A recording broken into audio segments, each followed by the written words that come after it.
você sintoniza. Bandeirantes. Quando ouve pela internet no seu computador. Quando seleciona Bandeirantes no aplicativo. É fato e certo. É fato e certo que você encontra informação a todo momento. Para você saber. Para analisar e formar a sua própria ideia sobre os fatos. É fato e certo.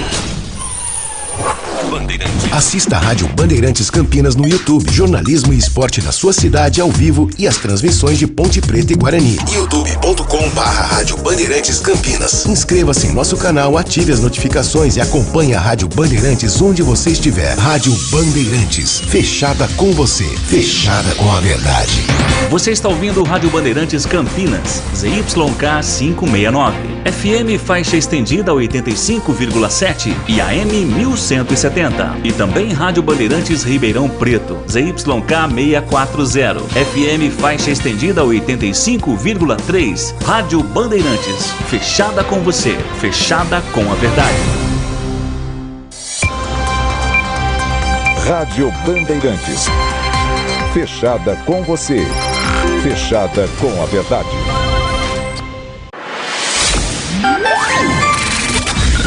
Manhã Bandeirantes. Oferecimento. Recap, Sindicato dos Postos de Combustíveis de Campinas e região. Acesse recap.org.br. Agora são 10 horas da manhã, 2 minutos. Muito bom dia a você que está na Rádio Bandeirantes Campinas, que até agora ficou na companhia do Jornal Gente, tanto aqui no microfone da Rádio Bandeirantes, quanto também na tela do Band News TV. Jornal Gente que hoje recebeu na primeira parte do programa, nos primeiros 45 minutos, a visita do vice-presidente da República, Geraldo Alckmin, falando sobre alguns dos principais assuntos da economia, da política brasileira, do atual governo. A gente vai repercutir um pouco também daqui a pouco das falas de Geraldo Alckmin ao Jornal Bandeirantes Gente e trazer os destaques da nossa região nesta segunda-feira, primeiro dia útil do mês de julho, hoje dia 3 do 7º mês do ano de 2023. Nós vamos juntos até às 11h30 da manhã. Eu sou o Heitor Fredo e comigo nos trabalhos técnicos, Central Técnica, mesa de som, Danilo Capucci, com a coordenação do Gil Kleber. Daqui a pouquinho também conosco o Tiago Prudente, trazendo informação, prestação de serviço, opinião e contando com a sua participação pelo nosso WhatsApp 97102-1493, 97102-1493. Semana começando com temperaturas mais baixas nesse momento, termômetros do CEPAGRE da Unicamp, marcando a temperatura em Campinas na casa dos 18 graus. Uma frente fria está se deslocando desde a última sexta-feira pelo Oceano Atlântico, provocando essa ligeira variação nas nuvens nas últimas horas. Final de semana foi assim. Isso não provocou chuva, mas isso vem provocando um aumento na velocidade dos ventos e, consequentemente, na baixa da temperatura, ou pelo menos na sensação térmica de quem está na região metropolitana de Campinas.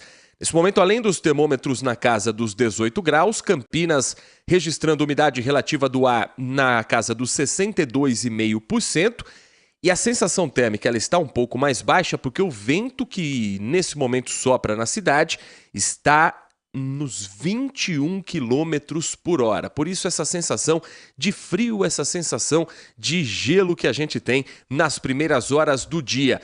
Época boa para quem gosta, por exemplo, das festas típicas do ano, agora as festas julinas que estão para começar, mas época boa para a gente gastar dinheiro com energia elétrica dentro de casa também. Por isso, para a gente começar essa semana um pouco mais fria, deixa eu trazer uma reportagem que o João Marcelo preparou com algumas dicas de como economizar energia elétrica nesse período mais frio. Maria de Lourdes já descobriu um jeito para não ver a conta de luz subir tanto durante o inverno. Se eu uso secadora, não uso aquecedor. Lavo roupa 2 vezes na semana. Aquecedores, chuveiro elétrico e ferro de passar são os vilões da energia na estação mais fria do ano. Para economizar, vale seguir algumas dicas. Se você for passar roupa, acumule o máximo de peças possíveis para não ficar ligando toda hora. Quem usa o aquecedor precisa checar se o ambiente está todo fechado para manter o calor e não sobrecarregar o equipamento. E fique atento ao tempo que ele vai ficar ligado. Por falar em tempo, o mesmo vale para o chuveiro. Além de controlar a temperatura nos dias menos frios, tem que cuidar também para não ficar no banho mais do que o necessário. A geladeira também pode ajudar a economizar. Se por um lado ela consome mais no verão, no inverno pode ser uma aliada. Então lembrar de diminuir um pouco a potência da geladeira, que você consegue também uma economia. Para hoje, Campinas tem máxima prevista na casa dos 24 graus, não há previsão de chuva, mas a temperatura tende a cair no período da noite. Amanhã, a mínima na casa dos 11 graus. Chuva esta semana, não há previsão na cidade. Aliás, só no final de semana, Campinas deve ter a nebulosidade voltando, o céu um pouco mais nublado, mas por essa e pela próxima semana, expectativa de pouca chuva. Lá para o dia 15 apenas do mês de julho, o Instituto Climatempo coloca aqui a previsão de chuva na cidade de Campinas. Muita atenção com o tempo seco, hidratação é importante e também o cuidado com as queimadas, evitar deixar o ar ainda mais seco e mais complicado num período em que muita gente também sofre com as doenças respiratórias. Tiago Prudente, capital paulista, amanhecendo gelada como Campinas nesta segunda-feira ou não tanto, meu amigo? Bom dia para você. Bom dia, Heitor, aos ouvintes da Rádio Bandeirantes. Olha, não fui pro lado de fora ainda, mas uma manhã típica de inverno aqui na capital. Na chegada à cidade de São Paulo, o motorista tem dificuldade pelas duas pistas nesse momento, tanto na rodovia Bandeirantes quanto na rodovia Anhanguera.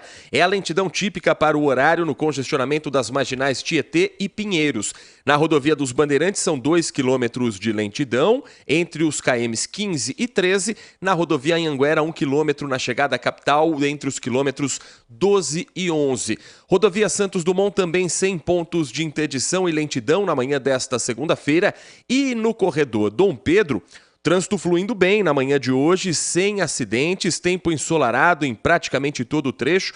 Motorista um pouco mais cedo teve dificuldade no acesso da Dom Pedro à Dutra, isso já lá no Vale do Paraíba e também a Carvalho Pinto em Jacareí, com baixa visibilidade por conta da incidência de neblina. Mas na região de Campinas, trânsito fluindo bem. A concessionária hoje já realiza obras desde as 9 horas da manhã no anel viário Magalhães Teixeira. A interdição hoje é no quilômetro 5 da pista sentido rodovia Dom Pedro I. Quem está chegando a Campinas, acessando a Magalhães Teixeira, ou via rodovia Anhanguera ou via rodovia dos Bandeirantes. Apesar da interdição de uma das faixas no quilômetro 5, não há registro de lentidão e congestionamento neste momento. A maior dor de cabeça para o motorista nesta segunda-feira é o preço do pedágio. 1º de julho, o reajuste chegou e todas as praças de pedágio são impactadas no estado de São Paulo.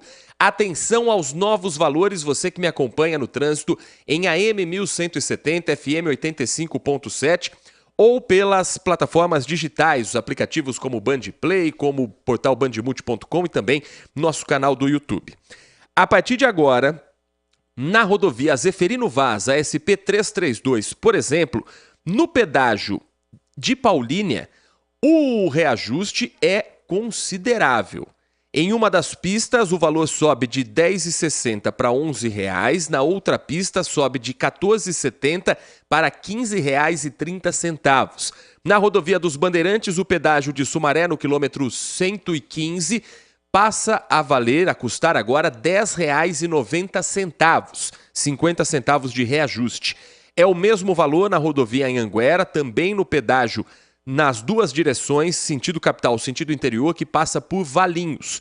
O pedágio, que era R$ 11,70, agora é de R$ 12,20.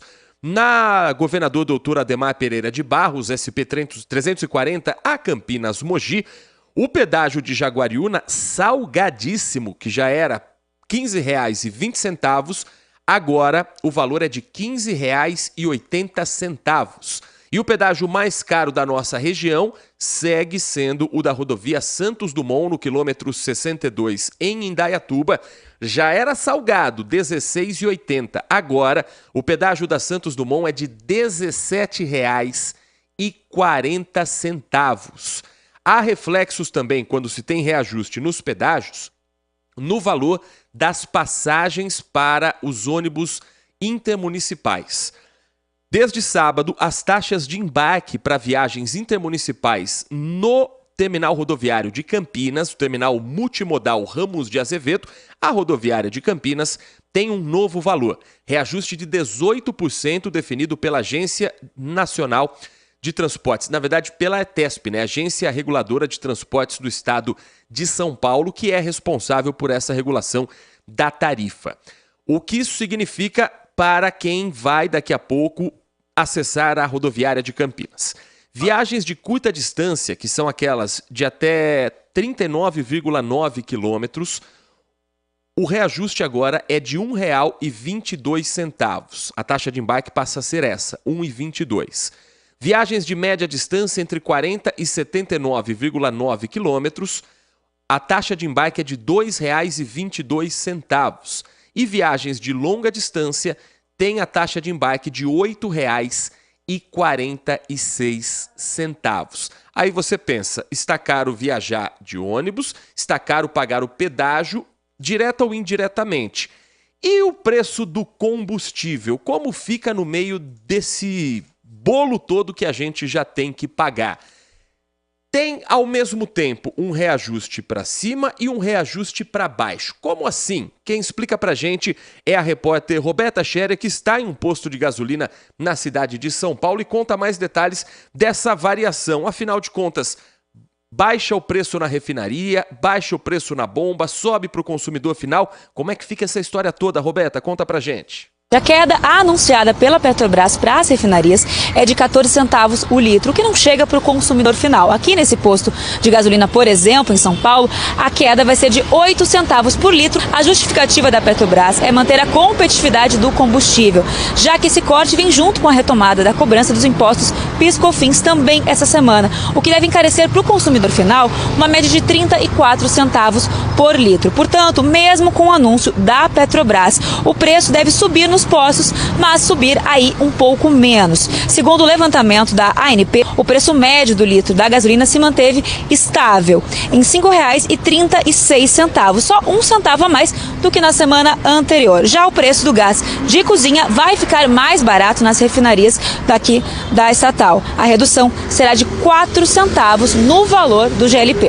Volto com vocês no estúdio. Muito obrigado, Roberta Scherer. É difícil para o consumidor entender quando a gasolina está mais cara, quando está mais barata. Então, a expectativa é que o preço suba um pouquinho na bomba para o consumidor, diminua nas refinarias, mas o gás de cozinha, esse sim deve ter uma redução já sentida nesta semana pelo consumidor. Tiago Prudente.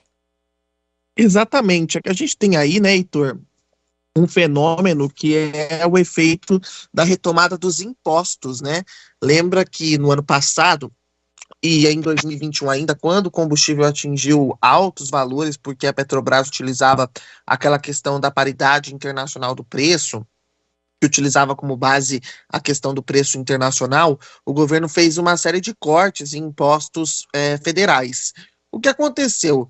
Já se previa que era insustentável manter esse corte de impostos federais. O que se precisa mesmo é uma reforma na questão de impostos do setor, para que a carga tributária realmente caia. Apenas a isenção de impostos é um efeito temporário, é um efeito que não se sustenta a longo prazo pela estrutura que se tem. Então é preciso de uma reforma, e a reforma tributária também entra nessa questão dos combustíveis.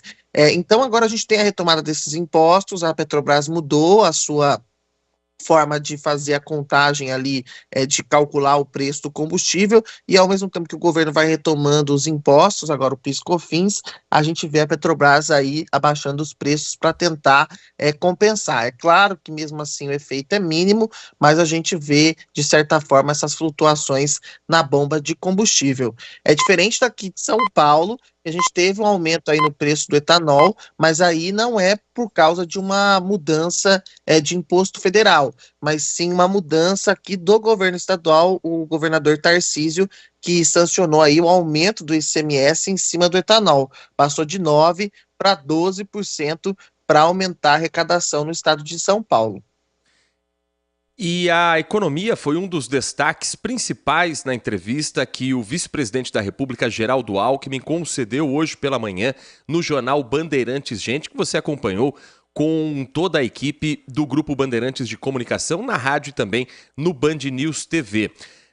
Para a gente destacar alguns pontos aqui e também ouvir a tua opinião, Tiago Prudente, o Geraldo Alckmin falou do arcabouço fiscal, falou da reforma tributária, do programa do carro mais barato e da taxa básica de juros. O vice-presidente destacou que a medida do arcabouço fiscal ela é inteligente, já que existem regras para serem cumpridas para não piorar o quadro econômico do país. Descreveu, por exemplo, que o presidente Lula tem um compromisso com a questão fiscal, já fez isso em outra gestão e a economia precisa andar. O produto interno bruto precisa crescer, reduzindo o custo Brasil, acordos internacionais, renda e emprego. Geraldo Alckmin também reforçou que o dólar está a 4,80, o que houve queda na inflação, salário mínimo com ganho real, aumento na isenção do imposto de renda e, com isso, para ele, o PIB vai crescer mais. Sobre a reforma tributária, um dos assuntos abordados também da questão econômica nesse momento no país, ela deve ser votada, assim como o arcabouço fiscal, nesta semana.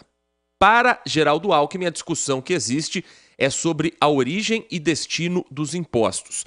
Alckmin descreveu que no Brasil o imposto é pago na origem. São Paulo fabrica mais do que consome. São Paulo paga mais. Isso elimina a guerra fiscal. O investimento não vai ser feito por artifício tributário. O caminho é o diálogo e a intenção é ouvir todo mundo.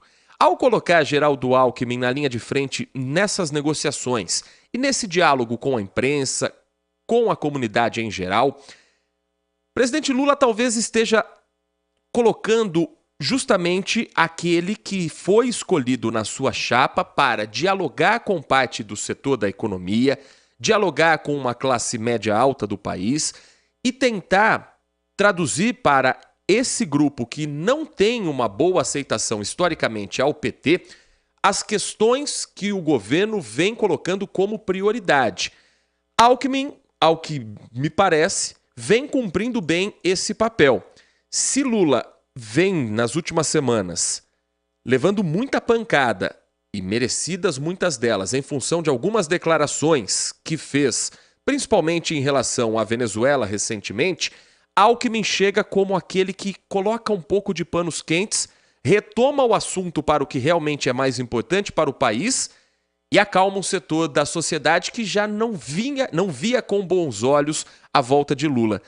Você vê também dessa forma a participação de Geraldo Alckmin dentro do governo do PT atual? Olha, eu acho que é o perfil do vice-presidente, né? Quando ele era governador, Alckmin sempre foi muito ensaboado, né?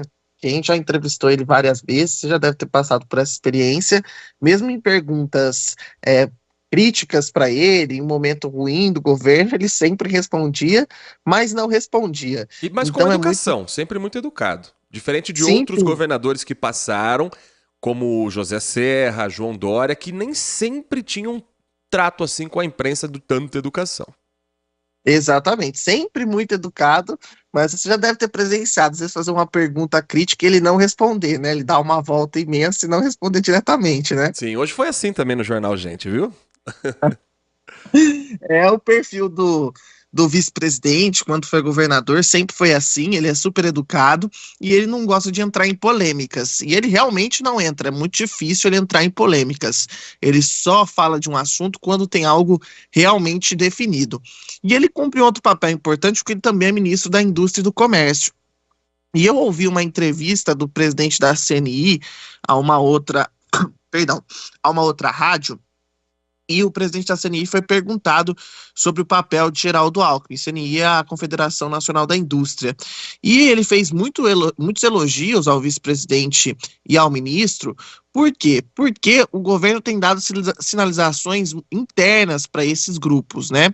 Elogiou porque é a primeira vez que o governo monta um plano de reindustrialização do Brasil, e é o ministro Geraldo Alckmin que está tocando isso, o vice-presidente. Então, sem dúvida nenhuma, essa questão de utilizar Geraldo Alckmin para falar com essas camadas tem sido utilizada pelo governo. É claro que o governo tem aí, principalmente o presidente Lula com as suas últimas declarações, tomado muitas pancadas e merecidas, mas é tudo no campo ali da questão ideológica, nessa questão relacionada à democracia, que são sim pontos importantes, mas não pontos ligados à economia. Eu vejo um cenário ligado à economia muito mais tranquilo, tanto com a presença de Fernando Haddad, quanto de Geraldo Alckmin e de Simone Tebet. Você vê ali que quem conduz a área econômica do governo são moderados.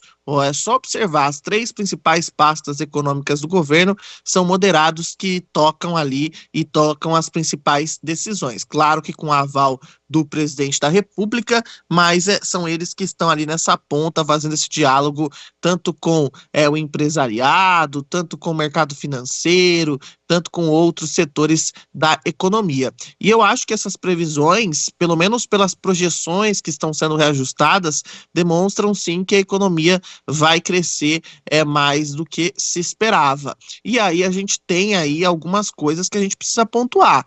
Economicamente, o governo vem tomando algumas medidas, sejam elas para micro ou na projetos maiores que ganham mídia, mas vem tomando algumas medidas que vem influenciando e vem fazendo aí alguns setores conseguirem ter um desenvolvimento melhor. É claro que também surfa na onda do agro, que cresceu mais do que se esperava, mas sem dúvida nenhuma a gente tem aí um cenário para se fechar 2023 com uma expectativa melhor do que se tinha. Então, a gente tem que esperar também para ver essa aprovação do arcabouço, que tudo deve acontecer essa semana, apenas a aprovação final, e o Arthur Lira já fez uma sinalização dizendo que estava alinhado com o ministro da Economia, então deve ser aprovado, e a gente também deve ter o encaminhamento da reforma tributária. Essa sim, Heitor, eu acho que vai ser um assunto mais delicado, porque aí há uma briga entre estados, municípios e a União sobre como esses impostos serão divididos. Lembrando que a reforma não propõe um aumento de impostos, mas apenas neste momento uma simplificação desses impostos com uma mudança ao longo do tempo, e além disso uma divisão melhor desses impostos, de onde eles são cobrados, onde é tributado, o que facilitaria para as empresas e também eliminaria a bitributação em alguns casos. O que tudo indica que pode baratear o produto na ponta para o consumidor. É isso que a gente espera e precisa ver se vai acontecer, né? Ainda falando sobre a economia no Brasil, o IBGE divulgou que a taxa de desemprego no país chegou a 8,3% no trimestre entre março e maio deste ano. Isso segundo aponta uma pesquisa ou dados da Pesquisa Nacional por Amostra de Domicílios Contínua. A taxa representa um recuo de 0,3 ponto percentual na comparação com o trimestre anterior. Ainda há um número considerável de desempregados no Brasil, estimativa de 8.900.000 brasileiros que ainda procuram trabalho formal. São os considerados desempregados no Brasil. Mas um setor que está absorvendo um número relativamente alto desses trabalhadores em busca de oportunidade no mercado é o da construção civil. Quem conta mais pra gente sobre esses dados e esse aquecimento no setor é o repórter Ramon Ferraz. A demanda na construção civil está crescendo. Bom para Sérgio, que é mestre de obras. O setor hoje está aquecido, entendeu? A área de pedreiro hoje, você procura, você não acha. Carpinteiro, às vezes você tenta ligar, você não consegue. Todo mundo ocupado. Todo mundo, graças a Deus, ocupado. Um levantamento do setor mostrou que em maio a construção civil aumentou a capacidade operacional em quase 70%. O maior índice para o mês desde 2014. Com maior uso da capacidade operacional em maio, a construção civil empregou mais. A alta chama a atenção porque, historicamente, o período costuma ter queda de contratação. Claro que veio de uma sequência também de resultados negativos, mas ainda assim ele fugiu ao comportamento normal do mês. Esta construtora tem 10 obras em andamento só em Salvador.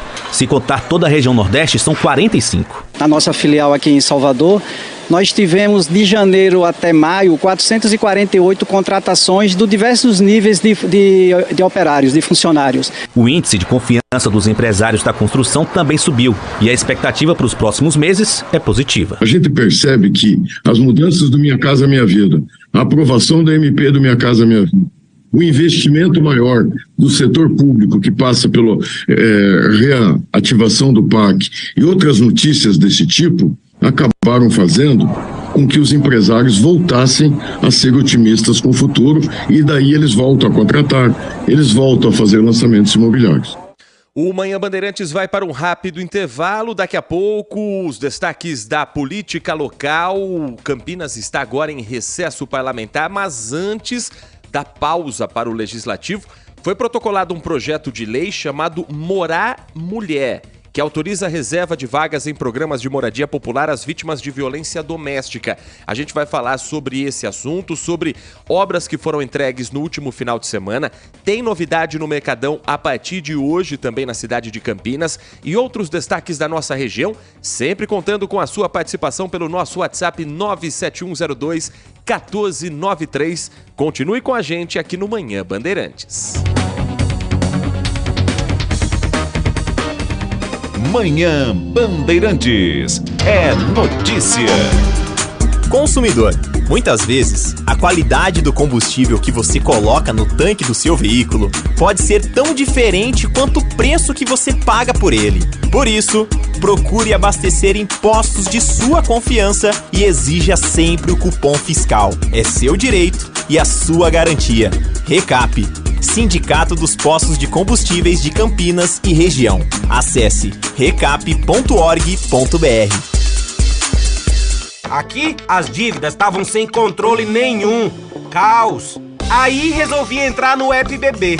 Lá eu consegui renegociar tudo com até 120 meses pra pagar e com até 15% de desconto nas taxas. Baita negócio! Rápido, fácil e 100% digital. Agora tá tudo sob controle. Entra no App BB e sai das dívidas. Banco do Brasil, para tudo o que você imaginar. Ofertas disponíveis até 31 de julho de 2023. Já conhece o novo aplicativo da Rádio Bandeirantes? Baixe agora e ouça o nosso conteúdo em qualquer lugar. Jornalismo com credibilidade e isenção, transmissão dos jogos de Ponte Preta e Guarani e as principais informações da nossa região. Disponível na Google Play e na Play Store. Rádio Bandeirantes Campinas. Fechada com você. Fechada com a verdade. A JFL Alarmes oferece as melhores soluções em alarmes, sensores, cercas elétricas, câmeras de segurança, interfones, motores para portões e muito mais para sua casa ou negócio. Peça pela marca de alarmes e cercas elétricas mais premiada do Brasil. Procure uma revenda JFL mais próxima de você ou acesse jflalarmes.com.br/distribuidores. JFL Alarmes, referência no desenvolvimento de soluções para proteger quem você ama. Agora, News Drops com o Henrique do Vale, direto da Flórida.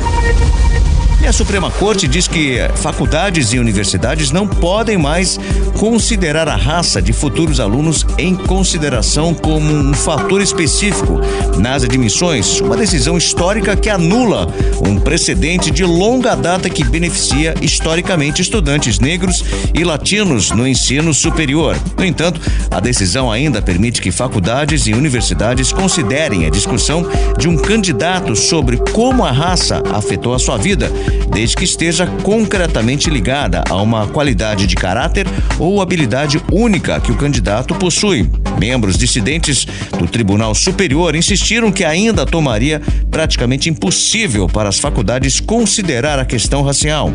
Líderes dos direitos civis e também defensores da educação dizem que a decisão será prejudicial para as instituições educacionais. A ação afirmativa existe desde a década de 1960 como uma ferramenta para prevenir a discriminação em instituições seletivas, muitas das quais, historicamente, só admitiam alunos brancos.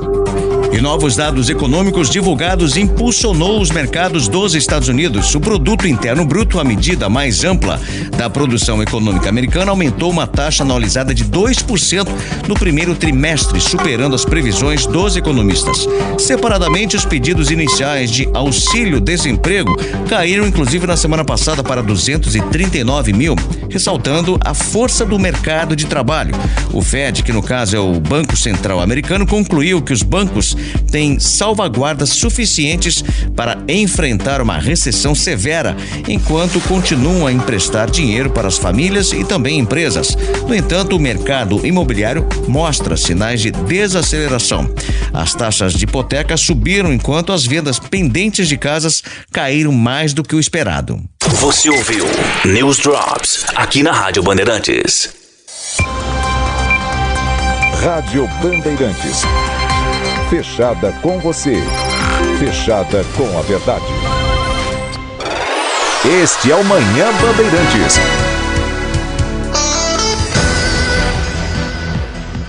Agora são 10 horas da manhã, 30 minutos, 10h30. Estamos de volta no Manhã Bandeirantes nesta segunda-feira, dia 3 de julho de 2023. Final de semana em Campinas, marcado por algumas entregas, reinaugurações e liberação também de alguns parques. Deixa eu começar falando da nova ciclofaixa que passou a funcionar neste final de semana em Campinas. É a ciclofaixa da Escola de Cadetes, que tem 2 quilômetros e 700 metros de extensão, integrando as comemorações de aniversário da cidade. Campinas vai completar, neste mês de julho, 249 anos. A ciclovia, que também em alguns trechos é ciclovia, em outros trechos é ciclofaixa, elas vão ser integradas às já existentes faixas e ciclovias dos Amarais e da Avenida Teodureto de Almeida Camargo. Então, a intenção é ligar, por exemplo, moradores da região do Jardim Chapadão, do bairro Guanabara, ao Parque Taquaral, utilizando a bicicleta. Então, essa faixa foi liberada já no final de semana, com atividades, com muita gente utilizando, e agora a possibilidade também do uso como mobilidade urbana. No final de semana também voltaram a funcionar alguns parques. O Bosque Tsaque Rabin, no Jardim Madalena, e o Bosque Chico Mendes, no Parque São Quirino. Os dois estavam fechados desde o último dia 24 de junho e agora estão liberados para receberem a população diariamente, das 6 horas da manhã até as 18 horas. O Parque Luciano do Vale, na Vila União, foi reaberto no final da semana passada e agora, do total de 25 parques, 23 estão abertos. Só seguem fechados o Bosque dos Artistas, no Swift, que está passando por algumas outras obras, e também o Bosque dos Jequitibás, no bairro do Bosque, que nós trouxemos aqui a explicação na semana passada, exige ainda a liberação de um órgão do governo do estado, que é responsável pelo patrimônio histórico, que é o Conselho de Defesa do Patrimônio Histórico, Arqueológico, Artístico e Turístico, para que aí sim seja dado o aval para a prefeitura retirar as árvores que precisam ser manejadas dali e o acesso à população ser novamente liberado. A informação que nós trazíamos era que até o final do mês de junho, começo de julho, os parques já estariam liberados. Trouxemos, inclusive, o compromisso do secretário da pasta aqui no microfone da Rádio Bandeirantes. E ao que tudo indica, esse cronograma está sendo seguido corretamente. O Bosque dos Artistas, ele precisava de uma revitalização e a gente espera que isso atenda principalmente a questão da segurança no local, muito reclamada pelos moradores. E agora cabe à Prefeitura o diálogo com o governo do estado para que o bosque não seja ainda mais tempo interditado depois do grave acidente que aconteceu no final do ano passado. Aos poucos, Tiago Prudente, me parece que o prefeito Dário Saad vai tirando da frente alguns dos seus principais problemas nesses primeiros anos de gestão, nessa metade de gestão, e agora nessa parte final deve a Prefeitura Municipal se dedicar àquelas obras que certamente serão utilizadas também na campanha de reeleição, caso principalmente do BRT, tirando os problemas da frente para que, num período mais próximo da eleição, a Prefeitura tenha um cronograma mais favorável, uma agenda mais positiva para ficar na memória do eleitor da cidade. Ah, sem dúvida nenhuma, né? Esse é um trabalho que não só o prefeito de Campinas, mas todos os prefeitos realizam para evitar chegar com problemas no ano de eleição. Então, esse ano pré-eleição é um ano de muito trabalho para tentar ali tirar tudo do caminho. Sem dúvida nenhuma, já pensando em 2024. Em Campinas, a prefeitura tem algumas dificuldades. Você falou aí dos bosques, que a gente teve toda essa crise relacionada, infelizmente, a 2 mortes ligadas à queda de árvores em parques da cidade. É um problema que a prefeitura ainda enfrenta, tem aí de forma muito lenta enfrentado esse problema. E agora vai para mais uma etapa, mas sem dúvida nenhuma quer eliminar isso ainda até o fim de julho, para que no segundo semestre esse seja um assunto vencido. E claro que é muito importante porque a população frequenta esses parques, então é algo que está ali na cara da população, a população está vendo. Então, sem dúvida nenhuma, é aquele tipo de obra que a gente sempre fala, né, Heitor? Essa obra dá voto porque o pessoal tá vendo. Ninguém quer fazer esgoto porque esgoto não dá voto. Então o pessoal sempre usa essa máxima e esse é um tipo de atividade, um tipo de obra, um tipo de atenção que a prefeitura tem que dar que realmente impacta a população, porque a população vê. Agora, quanto às outras obras como o BRT, vai depender muito se o BRT vai estar pronto em sua totalidade. Acredito que saindo a licitação no fim do ano, ele vai sim começar a funcionar, pelo menos nas partes que estão prontas. Mas em sua totalidade, vamos ver se nada vai passar pelo caminho, né, Heitor? Porque a gente sabe como é essa questão, vira e mexe, acontece alguma coisa e qualquer incidente nessas partes do BRT que ainda faltam concluir, sem dúvida nenhuma, podem prejudicar o seu término antes da eleição. Então, a prefeitura está bem atenta a isso. Campinas ainda tem muitas estações do BRT que já estão montadas, mas ainda não estão funcionando. E isso, claro, que a população vai cobrar, vai incentivar cada vez mais que a obra seja entregue, porque ela, além de ter sido prometida, ela vai facilitar muito a mobilidade urbana na cidade de Campinas. Esse período de julho, pelo menos para os parlamentares na política campineira, eles têm aquela cara quase férias. Aliás, muito curioso como a Câmara vem tratando esse período de recesso. Na página oficial da Câmara Municipal, tem um texto explicando que é o seguinte: muita gente está falando que os parlamentares estão de férias, mas não estão de férias, não. Eles estão, na verdade, num recesso parlamentar, que é algo diferente. O recesso parlamentar é um período em que não há reuniões de comissões permanentes, em que não há reuniões ordinárias, mas os parlamentares continuam trabalhando e com o expediente sendo realizado na Câmara Municipal. Não sei se é bem assim não, viu, Tiago? Recesso parlamentar geralmente é difícil achar vereador no gabinete. Equipe de trabalho, sim, continua percorrendo bairros. Tenho certeza que tem muito assessor que está acompanhando a gente agora, que está pensando, eu estou trabalhando, eu não estou de férias.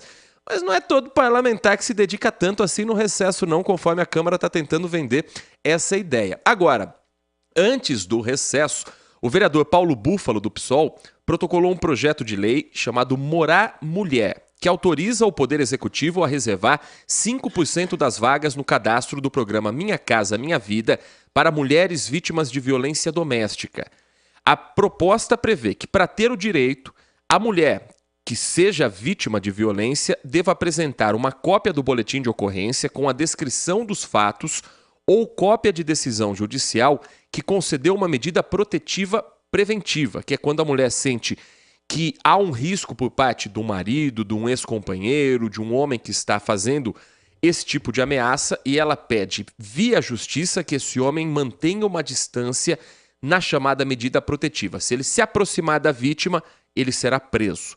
O parlamentar observa, o Paulo Búfalo, vereador, que com o crescente aumento de casos de violência contra mulheres, na maioria das vezes dentro do próprio lar, é necessária a ampliação da política pública de proteção. Um outro ponto destacado nesse projeto é que muitas mulheres vítimas de violência deixam de procurar ajuda pelo fato de serem dependentes financeiramente. e quando fazem a denúncia não encontram um local de abrigo e acabam tendo que voltar a viver com o agressor. Isso faz com que o risco da vida dessa mulher seja ainda melhor. Essa pauta, ela me parece ter nascido em função da ocupação do movimento Olga Benário em um prédio no centro de Campinas. Agora, colocada como um projeto de lei, ela dá mais caráter legal ao movimento, que não está inserido diretamente nessa fala do vereador, mas não tem como separar um assunto do outro. É evidente que o projeto de lei vem dialogar com algo que gerou uma polêmica pela forma como o movimento agiu, pela invasão do prédio, mas de uma pauta que estava gritando a necessidade de ser feita em Campinas, Tiago. Sem dúvida nenhuma, a ocupação deve ter influenciado o vereador na formulação desse projeto de lei. E a gente tem que avaliar aqui sem paixões políticas, sem direita ou esquerda, o projeto é bom. O projeto é bom e é um projeto importante. Quando você olha que a questão da violência contra a mulher e nos argumentos apresentados aí pelo vereador, demonstra que um dos fatores é essa questão econômica, colocar essas mulheres de violência doméstica nos programas com preferência, sem dúvida nenhuma, é um incentivo a mais para que elas denunciem, é uma segurança a mais para que elas se sintam acolhidas e consigam sair muitas vezes do lar onde está o agressor. Então, e elas não têm condições de sair sozinhas. Então, sem dúvida nenhuma, o projeto é bom. E vem dessa discussão, desde que houve a ocupação ali na região do Botafogo, no centro de Campinas, ali na região central de Campinas. Então, essa discussão vem sendo traçada. É claro que quando houve a ocupação, a discussão principal foi invasão, ocupação, pode, não pode, o prédio estava abandonado, o prédio não estava abandonado, mas a pauta central que se tinha que discutir era a questão das mulheres, que eu acho que esse projeto traz aí mais uma questão à tona. O que me deixa em dúvida é se o projeto aprovado e sancionado, como ele vai ser colocado na prática, porque muitos projetos passam, são projetos bons, são sancionados, mas na prática não funcionam. Eu espero sim que, se esse projeto avançar e seja sancionado pelo prefeito, caso aprovado pela Câmara, que ele seja implantado. E uma grande dificuldade, Heitor, das políticas públicas no nosso país é que muitas vezes a gente tem as leis, mas as leis não são executadas, as leis não são implantadas, então são apenas um pedaço de papel que não serve para nada, porque nenhum órgão público implanta essas leis. Ou se implanta daquele jeito, eu vou usar aqui uma expressão popular, meia boca, que não serve para nada, atinge ali meia dúzia e não a sua totalidade. Então eu espero sim que esse projeto vai passar pela discussão na Câmara, como é necessário, que emendas sejam feitas, uma discussão ampla sobre o assunto e que, se ele for sancionado, passando aí pela Câmara, que possa ser implantado, porque sem dúvida nenhuma é uma política para ajudar essas mulheres que sofrem violência doméstica, e a gente sabe das inúmeras dificuldades que elas têm para conseguir muitas vezes sair desse ambiente onde estão sendo agredidas. Porque não é só uma questão de decidir. Decidir é uma questão muito mais complexa, e quem trabalha com esse assunto sabe disso e sabe que precisa de uma rede de apoio muito grande. O ouvinte Ricardo, final do telefone 0324, escreve dizendo que um projeto de lei como esse pode fazer aumentar a comunicação mentirosa de crimes. Para a mulher se beneficiar desse projeto de lei, ela pode começar a acusar ex-namorados de maneira mentirosa. Olha, Ricardo, eu discordo porque, primeiro, que falsa comunicação de crime está previsto no Código Penal como um crime também. É o artigo 339 do Código Penal, que prevê punição, reclusão de 2 a 8, pode chegar a 2 a 8 anos de cadeia e mais multa. Então, quando a pessoa ela abre um boletim de ocorrência, ela não está fazendo um cadastro numa loja, ela não está colocando informações falsas em um site qualquer, ela está fazendo uma comunicação de um crime que não aconteceu. Isso é investigado pela polícia. Então, Não acredito que uma pessoa ela vá utilizar esse recurso para tentar ter vantagem na hora de conseguir uma casa pelo Minha Casa Minha Vida, que já prioriza as mulheres como as responsáveis pela casa, pelo apartamento, pelo imóvel que está sendo oferecido no programa. O título já vem normalmente no nome da mulher. E outra situação é que a ideia pode fazer o efeito contrário. A mulher criar coragem para denunciar o homem agressor, porque ela sabe que uma vez beneficiada num programa de habitação, ela não vai ficar dependente financeiramente desse companheiro, desse marido, desse amásio, namorado, enfim. Isso pode fazer com que o número de denúncias aumente, não pelo interesse na casa, mas por encorajar a mulher a tomar uma atitude que lhe dá uma luz de como seguir a vida daí adiante. Mas claro que isso tudo vai ter que ser debatido pelos parlamentares, os vereadores têm que trazer pontos favoráveis, discutir pontos contrários, possíveis brechas da lei, isso tudo tem que ser discutido, não há dúvida nenhuma. Mas que a lei incentive falsas denúncias, isso eu não acredito. Eu acredito que ela possa, sim, incentivar mulheres a fazerem denúncias verdadeiras que hoje não chegam às autoridades. Obrigado ao Ricardo, obrigado também a você que está participando pelo 971021493, como é o caso do nosso amigo Bruno Henrique, que também participa, ele morador da cidade de Campinas, está aqui comentando, precisa de melhoras nas linhas 242, 344, 355, 352 e 499. E lembrando que hoje tem jogo do Guarani contra o Botafogo de Ribeirão Preto, jogo que você vai acompanhar aqui no microfone da Rádio Bandeirantes.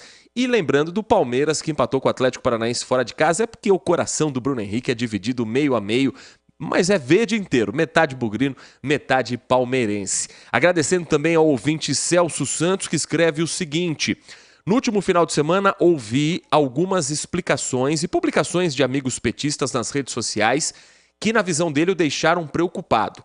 Muitos amigos petistas estavam celebrando a inelegibilidade de Bolsonaro. Até aí tudo bem, ele entende, faz parte da política. Bolsonaro e o grupo político, na visão do Celso, alimentaram por 4 anos esse tipo de polarização.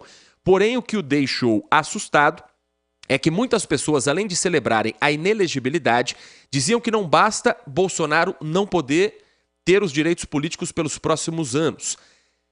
Os direitos políticos de Bolsonaro e dos bolsonaristas precisariam ser cassados e que o Bolsonaro precisa ser impedido de dar entrevista e de participar das campanhas eleitorais, que a extrema-direita tem que ser calada. Para piorar o cenário, ele viu alguns cientistas políticos dizendo que há a possibilidade real de que pelo menos 50 políticos bolsonaristas estejam na mira do TSE e possam ser cassados nos mesmos critérios utilizados na cassação.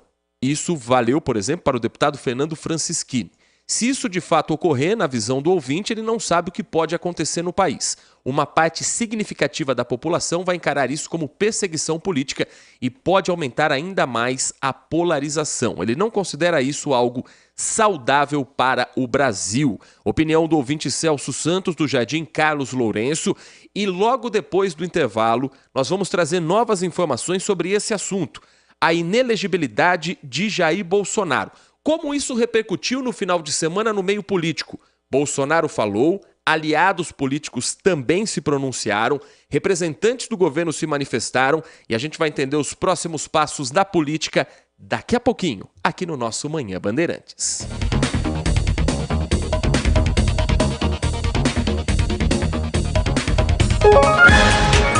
Você está ouvindo Manhã Bandeirantes. Oferecimento. Recap, Sindicato dos Postos de Combustíveis de Campinas e Região.